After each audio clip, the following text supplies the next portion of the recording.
This is Alcatraz, the world's most famously secure prison. And today, I'm gonna try and escape. This does not feel good, but I'll be doing it in a very specific way, by recreating the exact same actions these three daring prisoners took. This is a tight squeeze. When they executed their year-long plan in what many consider to be the most ingenious prison escape in recorded history. So to pull this off, they gave me unrestricted access to the whole prison, because our goal is to use modern technology along with our own engineering skills to determine once and for all whether these three escapees actually made it safely to land. Guys, we are no longer in a raft. Or if they vanished forever in the frigid, shark-riddled waters of the San Francisco Bay. I'm not sure we're gonna make it. We're gonna make it! I cannot believe they would spend 23 hours a day in this tiny little cell. On June 11th, 1962 at 9:30 p.m., this exact jail cell would have seemed pretty unremarkable to any of the guards on duty and to all but 3 of the prisoners held here on the island. Because that's the night those 3 prisoners decided they were finally going to attempt their escape after nearly a year of meticulous planning and preparations. But in order to pull this off, starting right here in their cells, they would need to execute their elaborate 6-part escape plan flawlessly, eventually taking them up and out of the prison, down to the water, and across the bay to their freedom. And to pull this off would require countless strokes of genius, like fake vents to cover up their digging progress, fake bolts made from sculpted soap, or a homemade raft fashioned from prison-issued raincoats. But all 6 of those critical steps started right back here with the decoy, moments after lights out at 9:35 p.m. Since they weren't expected out of bed until roll call the next morning, they needed a way to not sound the alarms with empty beds when guards came by to perform head counts several times during the night. So they placed fake heads like these on their pillows that they had spent 2 months crafting out of soap, concrete dust, toothpaste, toilet paper, and actual human hair. This is kind of creepy, and it shows how good the heads are, because I feel like I'm in a jail cell with a sleeping man just out of the corner of my eye. Only thing that's missing is the snoring. Now at this point, it's worth mentioning these weren't your average prisoners. Frank Morris had an IQ of 130, and he was the mastermind who planned everything. Then brothers John and Clarence Anglin, while not as smart as Frank, were resourceful and good with tools. All 3 had previously escaped from other prisons, so they were sent to Alcatraz because no one had successfully escaped in its 28-year history. So in order to assess and truly appreciate every aspect of their bootleg prison engineering, I needed to recreate all the steps they took in their escape. So I assembled a prison break team of my own with Johnny Harris and Cleo Abram. Cleo would be the mastermind, and Johnny and I would be the slightly dumber pair of brothers. Really, really good. So we gathered up all the exact same materials they had at their disposal. Never made a fake head before, but I think we can do it. And began the first test. I'm gonna start mixing. Mixing what? When it comes to arts and crafts, it's a good idea. It's fair to say. I just need your face. This team lacked experience. This is Mark Rober with his hat. Despite all that, I think they turned out pretty good. These are amazing. Because it turned out all you really needed to do was bring in your most artistic friend, Brooke. Whose do you want to start with? I will start with, oh God. Brooke, save us. And having Brooke to help us actually put us on par with the original escapees, because they had their own resident artist in one of the brothers, Clarence Anglin, who also worked maintenance and painted as a hobby, so he provided the paint. His brother John, on the other hand, worked in the barbershop, so he provided the actual human hair they used. Hello. Is that how you see me? Here's Mark. Oh my God! So with our picture-perfect facsimiles finished, we put our heads to the test with prison guard Bam, Prisoner check. who had been told all 3 of us remained asleep in our beds. And our outcome was significantly different than theirs. I told you, Johnny! It almost worked. Why are eyes so wide open like this? Providing early evidence, these weren't your average prisoners. All right, next test. Now that their diversion was set, at 9:37 p.m., they grabbed some tools and crawled through a hole in their jail cell wall they had spent the previous 6 months secretly digging out. So this is the actual hole they crawled through to escape. As you can see, it is not very large. Wow, this is a very tight squeeze. Ow! To give themselves a head start on digging, they decided to enlarge an already existing air vent hole underneath each of their sinks. And since they obviously didn't have access to power tools, they had to get creative, primarily using stolen spoons from the cafeteria that they'd fashion into picks by removing the round parts. So to gain a better appreciation for what this would actually take, it was time for my jailbreak crew to get to work on a replica prison cell we built in Crunch Labs using concrete that was similar to what they would have faced. My fingers are starting to get tired and it's literally Wow, 30 you're seconds. so soft. It quickly became clear why it would have taken them months. Prison breaking is hard! To painstakingly scrape their way to a hole big enough to escape from.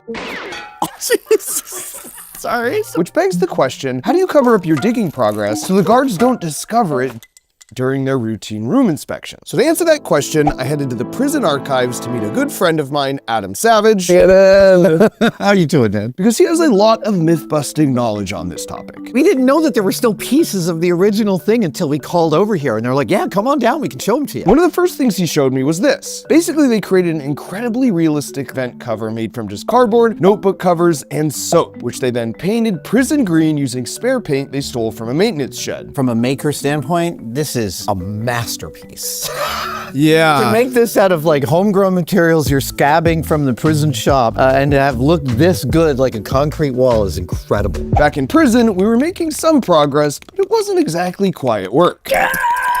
Our three escapees faced this same issue and came up with a clever solution. Every night from 5:30 to 7 was music hour for all the inmates. So one of them would loudly play an accordion while one kept watch for guards with a makeshift periscope and the third one scraped away. And this noise management system turned out to be pretty effective. Oh my god, that's so loud. We're escaping from Alcatraz. Don't say that out loud. Sorry, let's no. Sorry. Our efforts were proving that digging through concrete with a headless spoon was very slow work. And this must have been something Frank Morris, the mastermind, concluded as well, because he ended up getting his hands on an old vacuum used for maintenance, exactly like the model shown here. And then if you pop off the top shell and then remove the fan assembly, you will find We have a modified power drill, and that ought to speed things up a little bit. all the inmates had power outlets in their cells that allowed them to use things like electric shavers, or in this case, bootleg engineered power drills. So with the accordion once again masking the sound, they resorted to an improved method of drilling a series of holes and then using the spoons to remove the remaining excess material between the holes. And as much as this did increase our output as well, it was clear this would still take weeks, and I wanted to get to the crawl through test. So I raised the white flag and resorted to an air hammer, which they definitely didn't have at their disposal, until the hole was the exact same size as the holes in their cells. Look at how much like concrete they would have had to remove from the premises, right? They put it all in their pockets. Put it out in the yard. Yeah, but this is the actual size of the hole they escaped from. Oh, I can smell the freedom. So it turns out they were like 135 pounds. These are tiny dudes. They're tiny dudes. If my head will fit through here. Hat goes first. Now I have to make it. Oh crap. Oh, there's no way. Let's push him. Oh, no, there's no way this guy's getting through. All that work. Johnny mixed things up with a feet first approach, My head's so hot. I need the Vaseline. which meant it all came down to Cleo. I can totally do this. Oh my god. She's doing it. Oh my god. She's doing it. I can do it. Yes. Send help, Cleo. Cleo. Bro, she's already gone. Wow, okay. Okay, well, you want a game of tic-tac-toe, I guess? Okay. Back to our prisoners. With step 2 out of the way, at 9:48 p.m., they found themselves in sort of a secret passageway between the cells. But the problem was, they'd have to silently make their way to step 3 that was 4 stories above them. Here's the holes. They would crawl out right here into this utility corridor, which honestly is pretty spacious. But more importantly, they had to make it to the loft, and there's all these pipes that basically act as ladders that lead them all the way up to Right here. This is wild.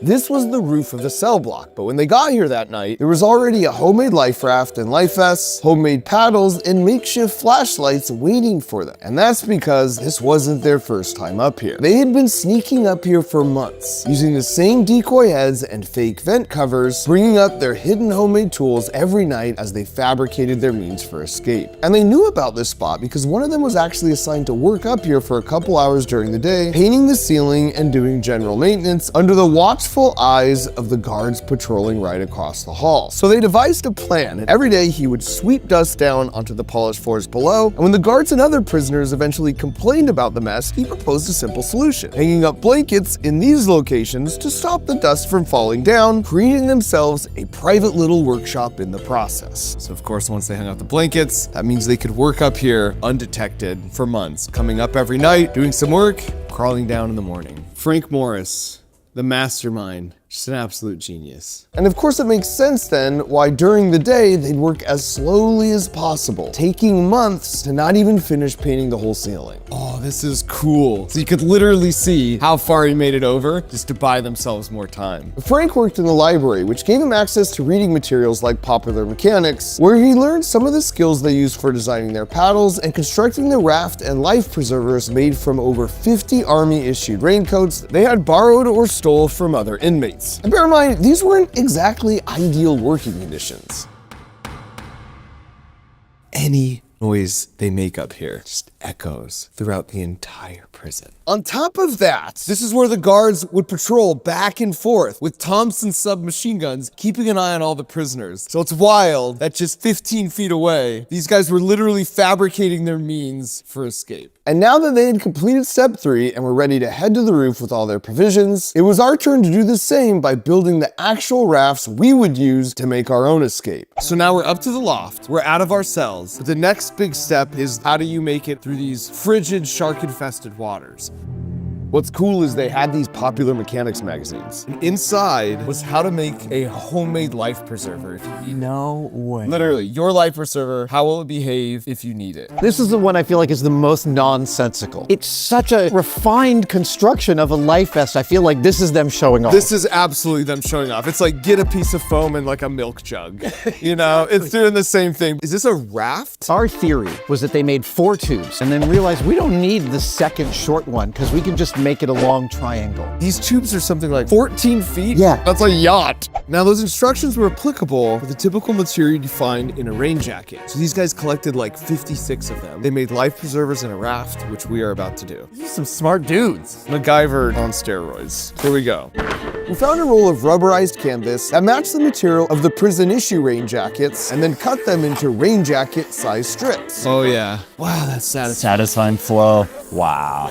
Oh, that was so unsatisfying. And then we used period accurate rubber cement to glue the segments together with 2.5-inch seams. Our life depends on these seams. If one of these even has a little leak, oh. My applicator already broke. Are there more applicator? And then fully sealed the deal with some hammer time.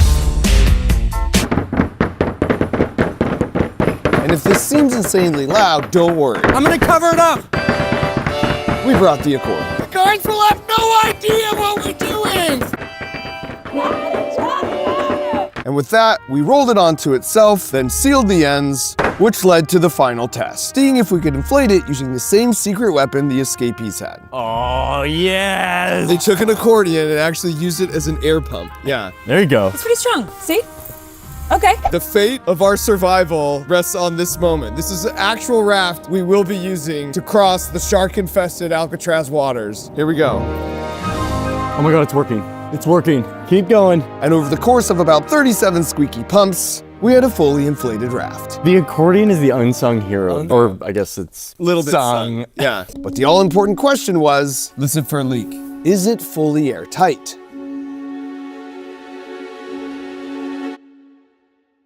Nothing. Cleo's overjoyed response made it clear that if we just repeated that exact same thing 2 more times, we'd have a fully functioning raft. Next for the inmates was making it onto the roof. But before they do that, it's worth looking at their tools and appreciating that while they didn't have college degrees, they certainly thought like engineers because they were resilient problem solvers. And to me, this is what it means to think like an engineer. And this is such an important skill to develop for life. It's written right on the side of every Crunch Labs build box that gets delivered to your door every month, where we build a really fun toy together and then learn all about the fascinating physics that makes them work. But the best part is, just like I do with my YouTube videos, we hide the vegetables. So you're learning all these useful life skills like resilience, but every step of the journey is really fun. On top of that, each month your box has a chance to contain the platinum ticket. And if you get it, then you're coming out to Crunch Labs to build with me and my team for a day. So if you're a kid looking for something to put at the top of your Christmas list, or you're just looking to be the household hero by giving it to someone else, head to CrunchLabs.com where we're giving away 2 free boxes for our holiday special, and where you'll find we finally completed our trilogy of creative engineering subscription box options, now ranging from ages 6 to 106. Back with our escapees at 10:45 p.m., they were now at step 4 of their escape plan, ready to head to the roof through this vent. This right here is the vent they did it through. And they had previously sawed through the bolt that held the vent shut, and then replaced it with a fake bolt made of soap they had painted to look real. They'd also previously bent away a restriction bar intended to keep a human from fitting through the ventilation pipe using an ingenious homemade bar spreader consisting of 2 opposite threaded bolts with a threaded turnbuckle in the middle. So when they tightened the turnbuckle with their homemade wrench, the 2 bolt heads would slowly deform the restriction bar until there was room enough to slip through. So they busted through, pushed up the metal vent, pushed out their rafts, and crawled to the roof at the potential freedom. We know the exact time they got on the roof because a guard and several inmates reported hearing a loud bang. If you had to push this thing over, it landed on the roof, that's gonna make a lot of noise. That's loud. You could just imagine they've made it up on the roof. They've got their rafts. They're running to the edge. They've got the city of San Francisco behind them, Golden Gate Bridge to their left. And they know they are mere hours away from drowning in these frigid waters or total freedom. It's one or the other. So they came here to the edge of the roof, then climbed down the water pipe, made their way along the exercise yard, down by the water tower, and around the power station. Now what's truly remarkable about that route is they'd have to scale 2 separate 12-foot barbed wire fences with all their gear in tow while going undetected by the armed guards on the search towers, who were ordered to shoot on sight any prisoner attempting to escape. The final part of the escape, conveniently, where you can't be seen by the guard tower, they made their way down this embankment and entered the water right here. Now this beach wasn't the easiest spot for them to access, but Mastermind Frank chose it specifically because it was in a blind spot for all the guard tower searchlights. So now that they were down by the water's edge, they inflated the rafts using the modified accordion they turned into an air pump and set off to Angel Island. So to get a sense of whether this would even be remotely possible in a homemade raft, we launched our own homemade raft from a beach location that was very similar to theirs. Go, go, go, go, go. Careful, careful. I don't want you to break it. This is it, guys. This has to work. Okay, time to start making the music. Get in there. I'll hold you, Pump. Johnny, why don't you start filling one of the others with your mouth? Okay. Can you imagine being here on the beach? Being like, the guards might come at any moment. Blow harder, Johnny. Come on, Johnny! This is not easy. Tastes like glue. Oh no, I didn't prepare for this. Let's get these on. Watch your eye. Oh shoot, I just broke. Oh, it still works.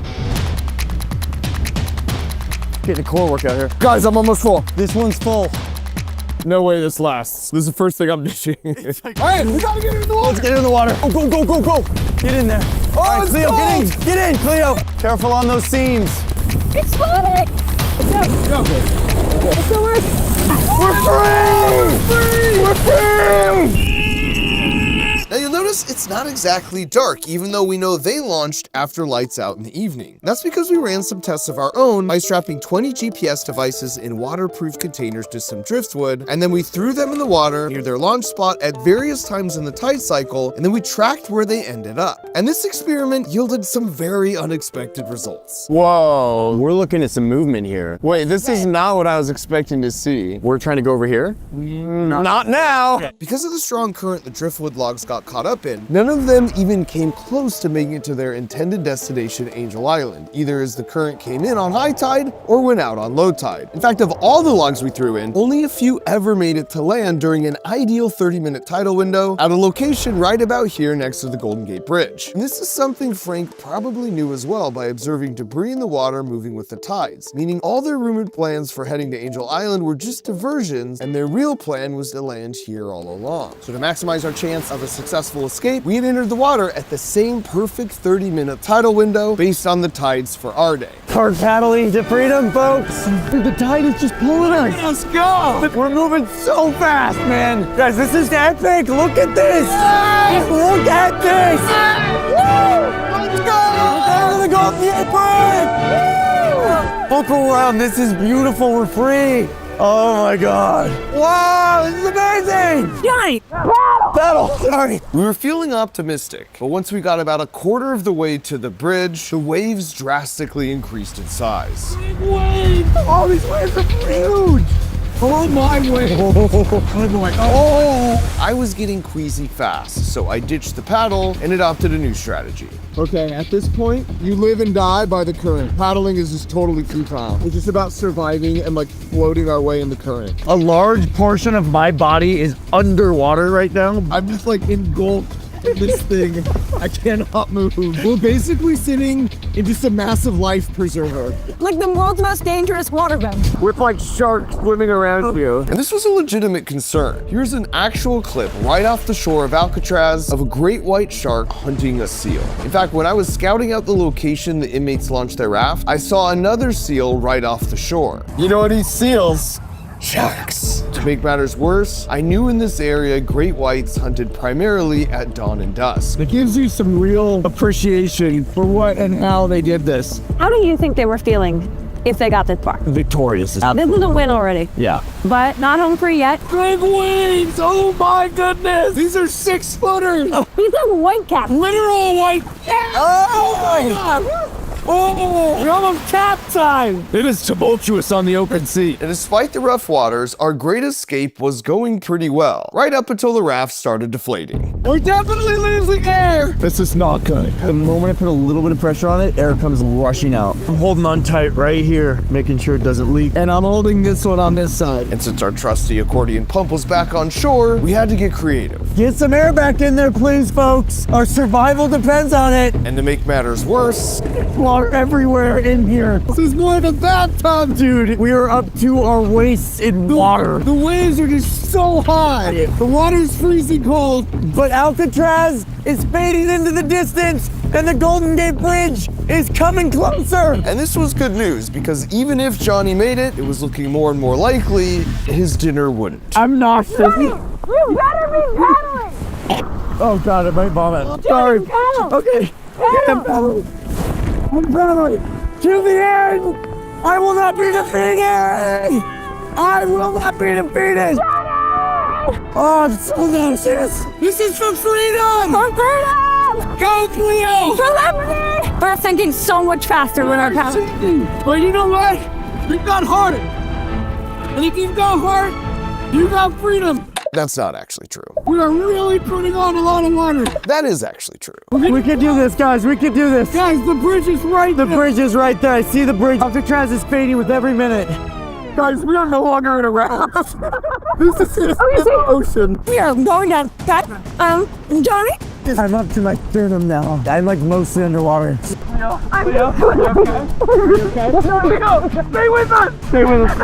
Johnny looked like he had a plan to fix our sinking situation, but it turns out he was thinking more about content than survival.